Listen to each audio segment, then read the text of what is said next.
magandang buhay po sa lahat at magmamaritis na naman po ulit itong duck girl nyo. At yun nga po mga kabebe, kung first timer ka lang po dito sa page ko ay wag mong kalimutan mag-comment, mag-like, pwede na din mag-subscribe. At yun nga po mga kabebe, itong mga pag-uusapan natin ngayon ay napaka-importante po talaga na malaman mo at paghandaan mo. Kung first timer ka at plano mo nga pumasok sa mundo ng duck farming, ay dapat ito ay alam mo. Kasi ito mga kabebe, ano bang mga problema ang ma-encounter mo pag ganitong pastol yung mga alagang itik mo? Ano ba yung mga haharapin natin pag andito na tayo sa area na paglalagyan mo? At higit sa lahat, bakit hanggang ngayon ang hirap mo pa din abutin yung target na hinahanap mo na 90%? At yun ay bakit hanggang ngayon bagsak na bagsak yung egg production ng mga itik mo? Yan po yung mga pag-uusapan natin ngayon mga kabebe, kasi ito talaga ay mahalaga ito para sa iyo kung first timer ka. At ito din po yung mga karanasan ko at mga nangyayari na andito na po tayo sa mundo ng duck farming. Ito mong mga karanasan ko mga kabebe, disclaimer lang po sa mga matagal na din pong nag-iitik. Ito ay base lang po sa mga naobserbahan ko at yun ay isi-share ko po sa mga ibalak pong pumasok dito sa duck farming na dapat ay alam mo. At ito nga mga kabebe ay sisimulan nga po natin yung mga rason kung bakit nasa 30% lang yung egg production po ng mga alagang itik natin. Ano ba yung problema? Dahil ba sa itik? Or dahil ba sa paraan ng pag-aalaga mo? O dahil sa area na pinaglagyan natin? Yan po yung mga pag-uusapan natin mga kabebe na dapat ay maintindihan mo kung gaano kahirap dito sa mundo ng duck farming, lalo ay yung napili mo ay ganitong paraan, yung paraan ng pag-aalaga ko. At ito nga po mga kabebe yung pag-uusapan natin. Tanong nga ng karamihan o problema ng karamihan is yung sakto naman yung pakain, bakit wala pa ding itlog? Or sakto naman yung mga itik ko, babae at lalaki, bakit hanggang ngayon ay wala pa ding itlog? O ano ba talagang problema? Sa itik ba o yung area? Yun nga po ay sa mga problema po sa pagpapastol is marami po talaga tayong haharapin na problema. Katulad na lang po ng may pakain pero problema walang patubig. Yun po yung nangyari sa akin. Bakit hanggang ngayon ay wala pa din tayong nakukuwang mga itlog or yung egg production? Bakit until now is hindi pa din po natin nahihit yung target natin na mangitlog yung itik? At yun ay expect ko na po yun mga kabebe, kasi nga po ay inaamin ko talaga yun na itong mga alagang itik ko po is kulang po talaga ng pakain. Dahil kulang ng pakain is yung egg production sana nila na pwede nilang i-produce is yung unti-unti po siyang bumabagal, kasi nga po is kulang nga pa yung mga patuka sa mga alagang itik natin. At nagre-resulta po yun mga kabibay dahil po sa kulang po ng pagkain yung mga alagang itik natin. Kasi nga yun nga lagi kong sinasabi sa videos ko sa ngayon, kasi nga ay kulang nga yung tubig, walang saktong patubig na yung area na paglalagyan sana natin na maraming sana silang makain, kaso is malaking apektado yun kasi nga po is wala po talagang tubig. At isa po yun na dahilan kaya until now is wala po tayong nakikitang improvement sa mga alagang itik natin. At yun yung problema ng mga karamihan. Yung bumabase lang po tayo sa area, kung ano lang yung makain nila sa area, yun lang din po yung i-expect natin na darating na egg production po sa atin. Kaya marami po sa atin ang tumigil na sa mundo ng duck farming. Dahil dito sa problema na ito, yung kung wala nang makain yung area is yung mga alagang itik natin, sila yung nagsasuffer. At yun ay alam ko talaga yun na problema mga kabebe, na kung ano lang talaga yung maibibigay ng area ayun lang din yung expect natin na ibibigay po sa mga itik natin.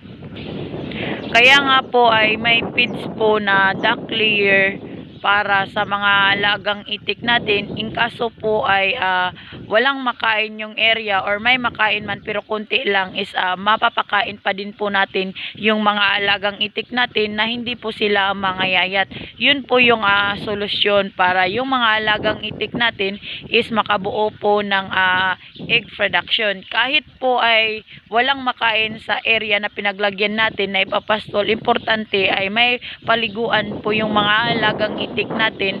At yun nga, pwede natin sila pakainin ng mga alternatibo katulad na lang na marami namang pagkain dyan na organic din na isabay din po natin sa feeds. Pero yun nga lang po mga kabebe ay sa ngayon po ay hindi ko po yun nagawa kasi nga po ay nakapokus nga po ako sa mga SEO ko at yun ay kukulangin talaga ako sa budget kung pati itong mga alagang itik ko na nangingitlog ay susuportahan ko din. Kaya ang nangyari ay hindi po ako nagpapakain ng 50% na feeds. Kaya ay halos doon na lang ako sa area umaasa. Kaya hanggang ngayon ay yung egg production po na hinihintay ko ay hindi talaga maibigay ng mga alagang itik po natin. Itong mga alagang itik ko mga kabebe, 1 taon na yung edad, tas yung iba is 5 months old or mag-6 na buwan.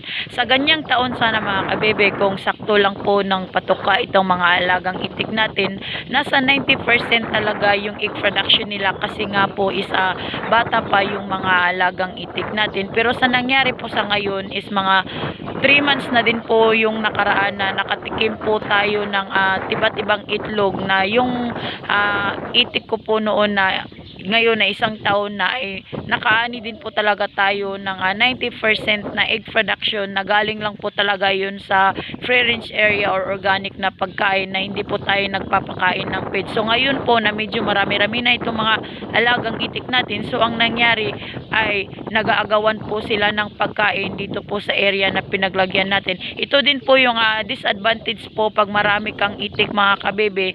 Kaya advice ko sa iyo kung mag-alaga ka man ng itik at ganitong pastol lang, tas sa area mo hindi lang ikaw yung mangitik, much better na nasa 500 pababa yung alagaan mo para maibigay mo talaga sa mga alagang itik mo or mahit mo talaga yung target mo na 90% na egg production. Yun po yung mga problema natin pag tayo ay umaasa lang dito sa area. At yun nga po mga kabebe, andyan na po tayo sa problema na yan. Dito naman po tayo sa maraming pagkain yung mga alagang itik natin, sakto. At anong problema, bakit until now ay wala ka pa ding itlog or hindi mo pa din na-hit yung target mo na 90% na egg production? Either ito mga kabebe kasi sakto naman yung patoka sa mga itik mo, baka may problema sa itik mo. Kasi nga po mga kabebe, nung nakaraan nga ay sumali nga po ako doon sa seminar na imbitahan po tayo sa isang kumpanya din po na sa feeds. At yun nga po mga kabebe, isa po talaga sa tinanong ko doon is ilan po ba yung required na kailangan ng mga babae. Sa 10 babae, ilan po ba yung lalaki na dapat na mag-breed sa 10 babae? Ang sagot po nila sa akin mga kabebe is 3:10 daw po talaga. Kasi nga po mga kabebe is hindi po porket isa lang yung ilagay mo doon sa mga babae na 10 babae na magbe-breed. Hindi naman po daw pwede na isang lalaki lang talaga kasi nga ay ihina din po daw ang similya ng lalaki pag isang lalaki lang daw ang ilagay mo sa 10 babae. So ang advice po talaga nila is 10:3. Yun po talaga mga kabebe. Kaya yung sinasabi nilang 10:1 is hindi po daw yung totoo. Kaya po daw ay hindi mo na-hit yung target mo na mangitlog yung mga alagang itik mo na nasa 90%. Sakto yung patuka, sakto yung patubig, halos kumpleto na lahat ang ibinibigay mong sustansya sa mga itik mo, pero until now is bagsak pa din yung egg production mo. Is dahil po yun mga kabebe, is tignan mo yung mga alagang itik mo kung kulang ba yung lalaki. Yun yung problema. Kaya much better na yung lalaki mo is itugma mo din sa mga babae mo na kayang mabridan lahat ng mga itik mo na babae. At huwag mo din pasubraan din po ng mga lalaki. Kung sobrang dami din po ng lalaki mo, tas kunti lang yung babae mo, malaking problema yun mga kabibi. Kaya bago ka magsimula sa mundo ng duck farming, tignan mo muna yung mga alagang itik mong aalagaan. Kung yung lalaki mo ba ay tama lang para sa mga babae mo. Baka yan din po yung isang dahilan na hindi mo nahihit yung 90% na pangingitlog ng mga alagang itik mo. Dahil first timer ka ay hindi mo alam tumingin sa mga alagang itik mo. Bumili ka ng mga itik na dumalaga. Yun yung maganda mga kabebe, na bilhin po natin yung dumalaga na mga itik kasi 5 to 6 months hit target yan, ay mangingitlog na talaga yung mga alagang itik natin. Pero yung problema is nakabili ka po ng itik na gurang, mix po yung mga alagang itik mo, tas ang nangyari is nagmo-molting stage or nagluluro na po yung katawan ng mga alagang itik mo. Yun yung isang problema din natin mga kabebe, na akala mo ay naka-jackpot ka na kasi nga nakabili ka ng dumalaga. Yun yung number one na titignan mo din po yung pagbili mo ng mga alagang itik, kung legit pa ba talaga yan na nasa 100% na dumalaga. Kasi once po mga kabebe na nakabili ka ng mga itik na gurang na or day old na sinasabi natin, malaking problema yon kasi nga mangyayari, hindi po talaga sabay-sabayan sila mangingitlog. Nasa 50% po yung egg production nila kasi nga po ay hindi sila pareho po ng edad. Kasi nangingitlog yung dumalaga mo, tas yung kalahati ay nagmo-molting stage. Tas yun nga, sino yung mas kawawa? Tayo po. Kaya pag-isipan nyo mabuti at magmatsyag din po tayo sa binibili po nating itik. Baka isa din po yan na dahilan na hindi mo talaga ma-hit yung target mo, na kahit ipastol mo sobrang dami ng pagkain. Kasi pag nagmo-molting stage pa naman yung mga alagang itik natin is hanggang 3 months daw yung tagal. Depende po daw sa pag-aalaga mo ng mga itik. At yun nga din po mga kabebe, depende po din sa pag-aalaga mo din po. Kahit dumalaga pa daw yung itik mo, nasa 7 months daw, 7 months to 1 year ay magmumolting na daw yung mga itik. Ang pinaka-worst is yung dumalaga na nagmumolting na yung mga itik mo. Kasi yun talaga yung sinabi dun sa seminar, na hindi porket dumalaga yung itik mo ay hindi na po daw yan nagmumolting or nagluluro. Nagluluro daw yan mga kabebe kasi nga depende nga po daw yan sa pinapakain mo sa mga alagang itik mo at yung patubig. Yun, kaya titignan mo talaga yan mga kabebe. Dapat balanse or combo talaga yung dalawa, na may patubig tas may pakain, para naman po ay maiwasan din po natin yung pagluluro po ng mga alagang itik natin. Pero expect mo talaga na 1 year is magmumolting na talaga yung mga itik po natin. Kaya yan yung isang handaan mo mga kabebe, na pagdarating yan ay alam mong i-manage itong mga alagang itik mo. At yun nga ay advice din po is much better na paliguan mo yung mga alagang itik mo, unlimited na paligo, kasi masakit kasi yung mga balahibo niya, lalo na sa may likod niya, dapit ay dyan sa may ligan niya, yung laging binibridan ng mga lalaki. At yan po, yung mga alagang itik talaga natin yan, kahit pakainin natin mga kabibe, hindi po talaga yan sila kakain ng marami, kasi nga masakit nga yung katawan niya. Expect mo na talaga yan. So ang gawin mo talaga is ipaligo mo lang dyan sa area mo, good na yun, na para iwas stress po sa mga alagang itik natin na nagluluro. Tapos ngayon mga kabebe ay sakto yung pakain mo talaga sa mga alagang itik mo, kasi gusto mong tumaba itong mga itik mo. Advice ko din po sa iyo ay wag mo masyadong patabain yung mga alagang itik mo. Kasi nga po is malaking problema kung yung mga alagang itik mo tas plano mong paitlogin ito. Ang problema niyan mga kabebe is mababalot po yung egg production nila ng taba, at mangyayari po ay hindi po talaga sila makaka-release sa'yo ng egg production ng expect mong nasa 90%. Kaya pag ganito po na mag-alaga po tayo ng mga itik, wag po nating hayaan na tumaba masyado, kasi mahihirapan po tayo makabuo sila ng egg production kasi nga natatabunan ng taba. Katulad din po yan ng sa atin na tao, yung obese. Bakit? Pag yung babae is nabalot po yung taba, yung matris niya, ang mangyayari ay hindi po siya makakaanak, hindi makakabuo ng similya. Ganun din po yung mga alagang hayop natin, lalo na dito sa itik. Kasi nga, pag mabalot yung taba, yung similya nila ay hindi talaga yun mabubuo mga kabibi. Kaya balanse po yung pagpapakain po ng mga alagang itik natin para ma-hit po natin yung target.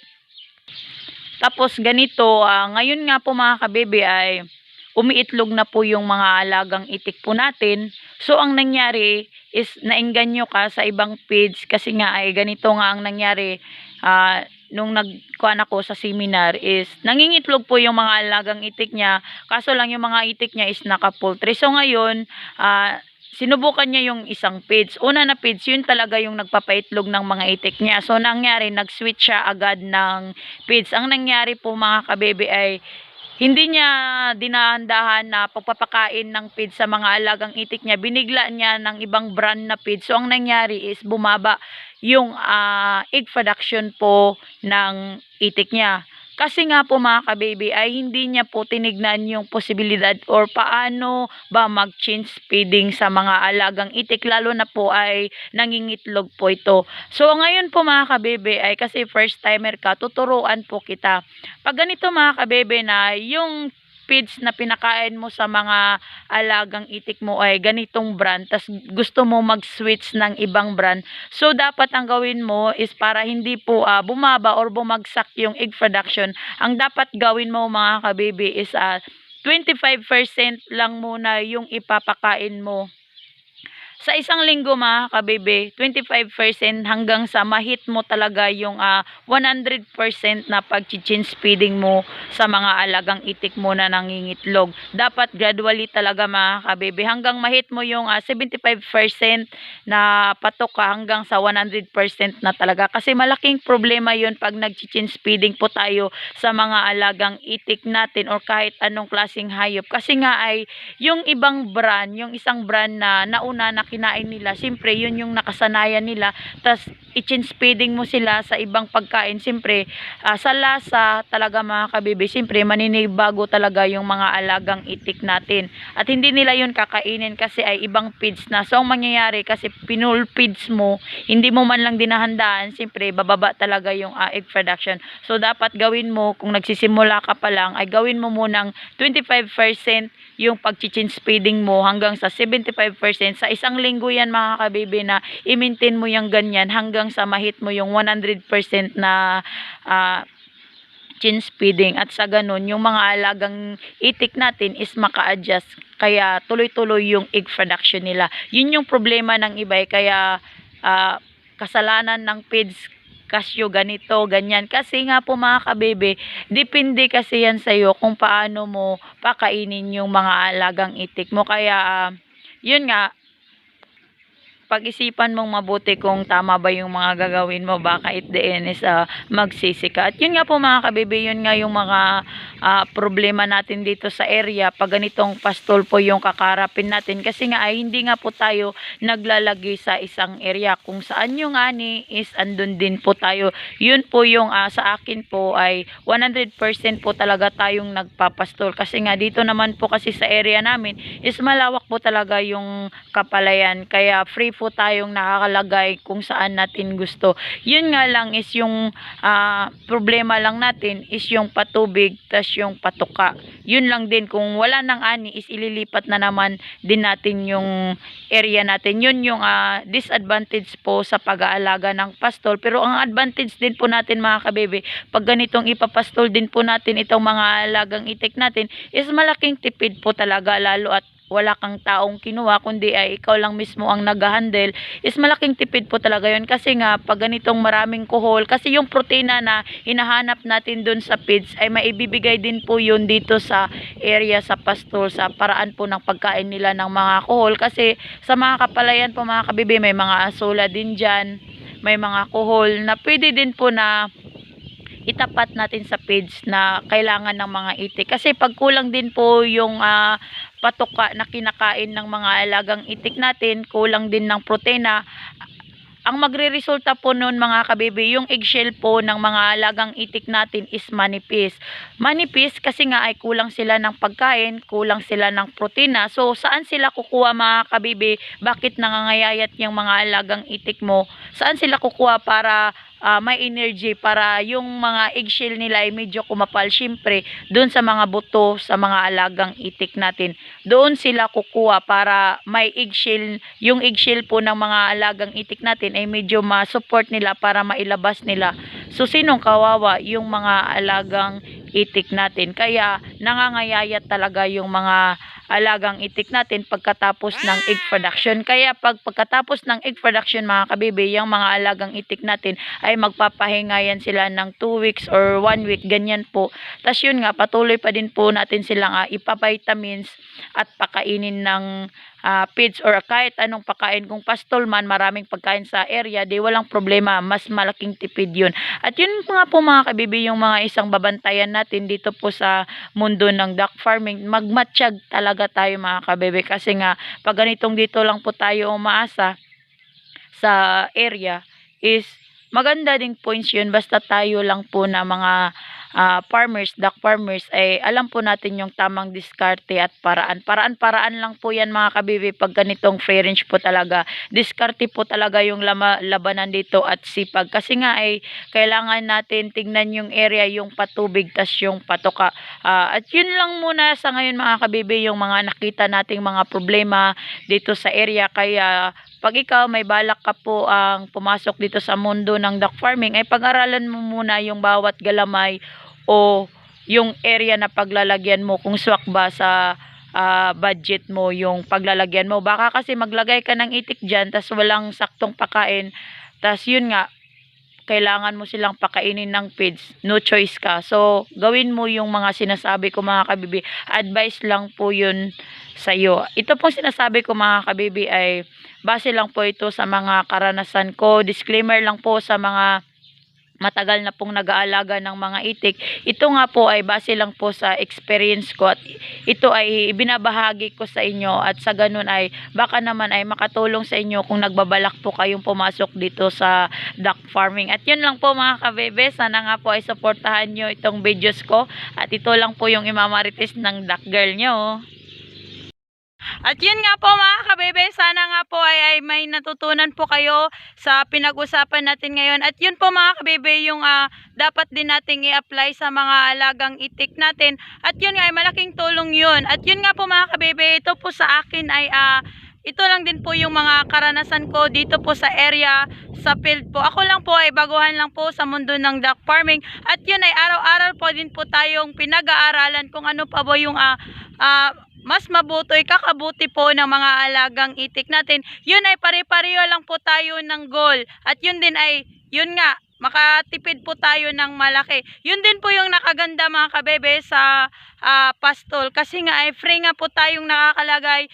Bawas expenses nga po yun. At yun lang muna sa ngayon mga kabebe. Sana nga po ay supportahan nyo yung duck girl nyo. At sa ganun ay alam nyo yung mga update or yung mga ganapan. At ito nga po yung Facebook page ko. Pwede nyo din po yan na i-follow. At sa ganun ay pag hindi po tayo nakapag-update dito sa YouTube ay ma-update din po kayo sa paraan po ng pag-upload ko din po sa Facebook page ko. At yun lang sa ngayon mga kabebe. Ako nga pala yung duck girl ng Bukidnon, ang nagsasabing magandang buhay po sa lahat.